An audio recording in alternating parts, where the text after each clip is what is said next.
Welcome. तो स्वागत है आपका इस यूट्यूब चैनल पे। तो हम लोग इस वीडियो में जो देखेंगे आज कक्षा 12वां का विषय जो आपका है हिंदी कोर्स और मॉडल सेट 2 है, ठीक है। और ये झारखंड बोर्ड द्वारा रिलीज़ किया गया मॉडल पेपर है जो फर्स्ट टर्म एग्जाम के लिए मॉडल पेपर ही है, ठीक है। आप निर्देश तो पढ़ लिए होंगे, सेट 1 में ही पढ़ना उचित नहीं है।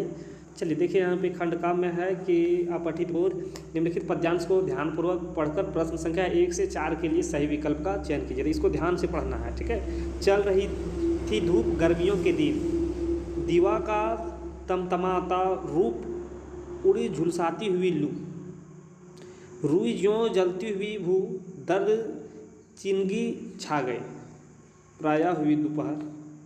पूरे इसको अच्छे तरीके से पढ़ लीजिएगा। वह तोड़ती पत्थर, ठीक है। अच्छे तरीके से पढ़ने के बाद आपका फर्स्ट क्वेश्चन जो आएगा उसका जवाब देना है। तो चलिए फर्स्ट क्वेश्चन हम लोग देखते हैं। फर्स्ट क्वेश्चन देखने से पहले अगर चैनल पे आप न्यू हैं तो चैनल को सब्सक्राइब कर लीजिए, साथ में बेल आइकन को दबाइए और इस वीडियो को अपने दोस्तों के पास जरूर शेयर कर दीजिएगा ताकि मेरा वीडियो बनाना सफल हो सके।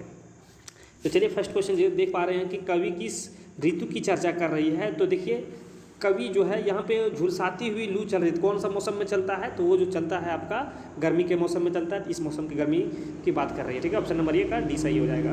दूसरा नंबर क्वेश्चन देखिए कि दिन का धूप कैसा है। तो दिन का धूप बहुत तेज था, है ना, दिन का धूप तेज था। चलिए कैसी लू चल रही है? तो आप देख पा रहे होंगे यहाँ पे कैसी लू चल रही है। तो यहाँ पे लिखा हुआ है साफ साफ आपके कि झुलसाती लू चल रही है ना। यहाँ पे देखिए लिखा हुआ है ना आपका झुलसाती लू चल रही है। तो आपका आंसर हो गया आपका यहाँ से कैसी लू चल रही है, तो झुलसाती, ठीक है। 4 नंबर क्वेश्चन देखिए कि प्रतिकूल परिस्थिति में वह क्या कर रही है। तो प्रतिकूल परिस्थिति में वह क्या कर रही है? तो वो यहाँ पे दिया हुआ है, कहता है कि देखिए इसमें दिया हुआ यहाँ पे आपका साफ दिख रहा होगा यहाँ पे, वह तोड़ पत्थर मतलब तोड़ती पत्थर, ठीक है, पत्थर तोड़ रहा था। क्या इसका सही आंसर हो जाएगा? पत्थर तोड़ रही है, ऑप्शन बी आपका सही हो जाएगा, ठीक है। चलिए इसका ऑप्शन बी आपका सही हो गया। अब हम लोग फिर से एक और आपका यहाँ पे दिया हुआ है पद्यांश। इस पद्यांश को ध्यानपूर्वक पढ़कर 5 से 8 तक का सही विकल्प चयन करना है। हम लोग 5 से 8 तक का जवाब देंगे। तो गद्य की भाषा व्यवहारिक है, ठीक है। इसको आप ध्यान से पढ़ लीजिए एकदम आराम से, उसके बाद इसका आंसर आप खोजिए। चलिए हम लोग इसका आंसर सिर्फ देखेंगे, इसको पढ़ेंगे तो लंबा समय चल जाएगा। तो देखिए यहाँ पे है कि गद्यांश का स्वाधिक उपयुक्त शीर्षक है। तो इस गद्यांश में सबसे अधिक उपयुक्त शीर्षक, सबसे अच्छा उपयुक्त शीर्षक क्या होगा? तो इसका देखिए यहाँ पे साफ दिया हुआ गद्य, ठीक है। और आगे आप पढ़ेंगे इसमें तो दिया हुआ है पद। तो यहाँ पे लिख सकते हैं गद्य और पद में अंतर, ठीक है। गद्य और पद में अंतर हो जाएगा आपका ये, ठीक है। तो इसका सही आंसर कौन सा हो जाएगा? Option number C. चलिए गद्य को कहा जाता है। तो गद्य किसको कहा जाता है? तो यहाँ पे देखिए ऑप्शन 4 दिया हुआ है। इस 4 ऑप्शन में से आपका सही आंसर हो जाएगा ऑप्शन नंबर बी, कवियों की कसौटी, ठीक है। चलिए 7वां नंबर क्वेश्चन देखिए कि व्यवहारिक शब्द में प्रत्यय है। तो व्यवहारिक शब्द में कौन सा प्रत्यय है? तो यहाँ पे सही आंसर हो जाएगा इक है, ठीक है। गद्य में निम्नलिखित में से किसकी प्रधानता होती है? तो गद्य में जो प्रधानता होती है वह है बोध वृत्ति का, ठीक है। ऑप्शन नंबर ये सही हो जाएगा। चलिए 9वां नंबर क्वेश्चन देखिए। 9वां नंबर क्वेश्चन में दिया हुआ है कि रिपोर्टर को हिंदी में क्या कहते हैं? तो रिपोर्टर को हिंदी में कहा जाता है संवाददाता, ठीक है। समाचार लेखन में कितने प्रकार के कारक होते हैं? तो समाचार लेखन में 6 प्रकार के कारक होते हैं। संचार के मुद्रण माध्यम में किससे शामिल किया जाता है? तो किससे शामिल किया जाता है? तो इसका सही आंसर हो जाएगा आपका जो भी यहाँ पे देखिए पंपलेट, समाचार पत्र और पत्रिकाएं, संचार में वही है ना, संचार में सभी को शामिल किया जाता है पंपलेट। तो इसमें ये सभी हो जाएगा, ऑप्शन नंबर डी सही हो जाएगा, ठीक है। चलिए आप देखिए 12वां नंबर क्वेश्चन। 12वां नंबर क्वेश्चन में देख पा रहे हैं कि संचार प्रक्रिया की शुरुआत कहाँ से होती है? तो संचार प्रक्रिया की शुरुआत जो है वो आपका संदेश से होता है, ठीक है। संचार इसी से संदेश से होता है। सूचनाओं का संकलन पर संपादक तक पहुंचाने की जिम्मेदारी किसकी होती है? तो किसकी होती है? तो चलिए यहाँ पे देखिए 4 ऑप्शन दिया हुआ है। तो यहाँ पे इसका सही आंसर हो जाएगा आपका संवाददाता का, ठीक है, ऑप्शन नंबर डी। चलिए इसमें देखिए फीचर के लिए हिंदी में कौन सा शब्द प्रयुक्त होता है? तो फीचर के लिए हिंदी में जो प्रयुक्त होता है वो है रूपक, ठीक है। विचारों के आदान प्रदान की इनमें से सबसे पुरानी परंपरा कौन सी है? तो इसमें सबसे पुरानी परंपरा जो है वो है पत्राचार, ठीक है। चलिए 16वां नंबर क्वेश्चन देखिए। 16वां में दिया हुआ है जनसंचार के लिए अंग्रेजी में कौन सा शब्द प्रयुक्त होता है? तो जनसंचार के लिए अंग्रेजी में जो प्रयुक्त होता है वो है मास कम्युनिकेशन, ठीक है, मास कम्युनिकेशन। चलिए 17वां नंबर क्वेश्चन देखिए कि संचार की प्रक्रिया जब बड़े पैमानों पर होती है तब उसे क्या कहते हैं? तो उसे कहते हैं जनसंचार, ठीक है, ऑप्शन नंबर बी सही हो जाएगा।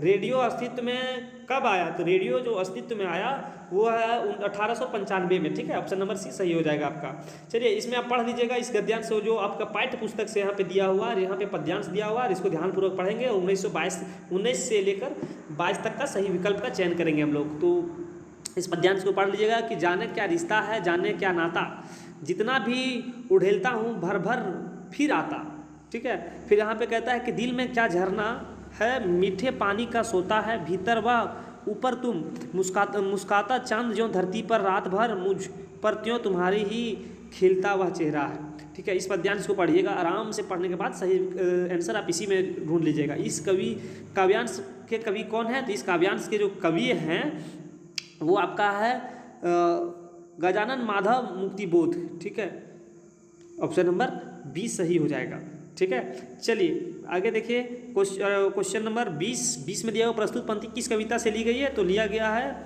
सहर्ष स्वीकार से, ठीक है, स्वीकारा है, ऑप्शन नंबर बी सही हो जाएगा। चलिए 21 नंबर क्वेश्चन देखिए कि 21 में क्वेश्चन है कि क्या झरना है में कौन सा अलंकार है, तो क्या झरना है, तो इसमें जो अलंकार है आपका वो प्रश्न अलंकार है, ऑप्शन नंबर सी। कवि स्वयं के लिए दिल की तुलना किससे करता है, तो स्वयं के लिए कवि झरना से दिल की तुलना करता है, ठीक है। चलिए क्वेश्चन देखिए, यहाँ पे निम्नलिखित प्रश्नों का सही चयन विकल्प करना है और यहाँ पे सही जवाब देना है कि दिन जल्दी जल्दी ढलता है, कवि के अनुसार क्या कभी वापस नहीं आता है, तो कवि के अनुसार जो होगा सही आंसर वो बीता समय होगा, ठीक है। कौन सा समय नहीं आता है, बीता समय वापस नहीं आता है। कवि के अनुसार क्या शाश्वत है, तो कवि के अनुसार जो शाश्वत है वो है आपका कविता का भाव। कैमरे 25 नंबर क्वेश्चन देखिए कि कैमरे में बंद अपाहिज कविता के आधार पर समर्थक शक्तिवान कौन है, तो सामर्थ्य शक्तिवान, ठीक है, यहाँ पे सामर्थ्य शक्तिवान कौन है, तो यहाँ पे दिया हुआ ऑप्शन 4, इसमें से सही आंसर हो जाएगा आपका पत्रकार। कवि ने किसको सहर्ष स्वीकार किया है, तो सहर्ष स्वीकार किया है वो है ये सभी होगा, अच्छा बुरा लाभ हानि सुख दुख, ठीक है, तो ऑप्शन डी सही हो जाएगा। 27 नंबर क्वेश्चन देखिए, 27 में दिया हुआ कि आत्म परिचय कविता में कवि ने किसका परिचय दिया है, तो आत्म परिचय कविता में कवि जो दिए हैं परिचय वो स्वयं का परिचय दिया है, ठीक है। अब यहाँ पे फिर से गद्यांश दिया हुआ है, इसको ध्यान पूर्वक पढ़ना है, 28 से 31 तक का जवाब देना है, ठीक है, तो इसको पढ़ लेना आपको सही से, और आपके बुक से ही ये दिया हुआ है, ठीक है। तो इस गद्यांश के लेखक हैं, तो इस गद्यांश के लेखक कौन है, इस गद्यांश के लेखक जो हैं वो है जैनेन्द्र कुमार, ठीक है। चलिए ऑप्शन बी सही हो गया, ठीक है। चलिए आगे देखिए आप 29 नंबर क्वेश्चन में कि लेखक ने लू से बचने का क्या उपाय बताया है, तो लेखक ने लू से बचने का जो उपाय बताया है वो है कि गर्मी में पानी पीकर घर से निकलना चाहिए, ऑप्शन नंबर ये सही हो जाएगा। चलिए 30 नंबर क्वेश्चन में है कि 30 नंबर क्वेश्चन लेखक बाजार कब ना जाने की सलाह देता है, तो लेखक जो बाजार नहीं जाने की सलाह देता है वो कब है, तो वो है जब मन खाली हो, ठीक है, ऑप्शन नंबर चलिए बी सही हो जाएगा आपका। 31 में देखिए कि बाजार के सार्थकता किसमें है, तो बाजार की सार्थकता जो है वो है आवश्यकता के समय काम आना।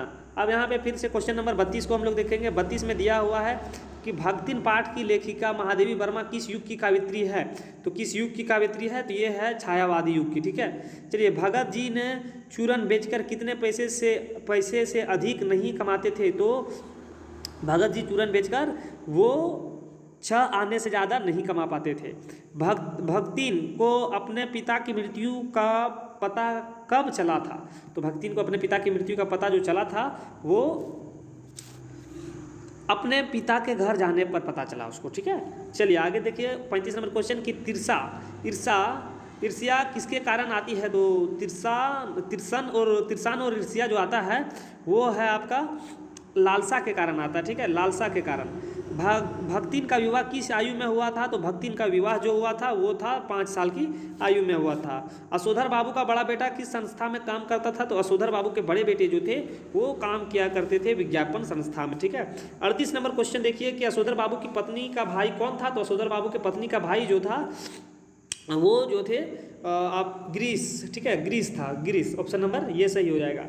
हमारा तो सेब ही ऐसा होता है ठहरा, किसका कथन था, हमारा तो सेब ही ऐसा हो देखा ठहरा, ठीक है, देखा ठहरा, तो इसका सही आंसर हो जाएगा आपका यशोधर बाबू का, ठीक है, ये कथन उसका था। यशोधर बाबू बिड़ला मंदिर कब जाते थे, तो वो बिड़ला मंदिर जो जाते थे वो दफ्तर से लौटते समय जाते थे, ठीक। तो हम लोग देख लिए कंप्लीट सॉल्यूशन इस सेट का, ठीक है। सेट 2 कंप्लीट हो गया। तो क्या करें कि आप वीडियो देख लिए हैं, अगर वीडियो आपको जरा सा भी मदद किया हो तो वीडियो को लाइक कर दीजिए। चैनल पे अगर आप न्यू होंगे तो चैनल को सब्सक्राइब कर दीजिए। और आपसे एक रिक्वेस्ट है कि आप इस वीडियो को अपने दोस्तों के पास जरूर शेयर कर दीजिएगा।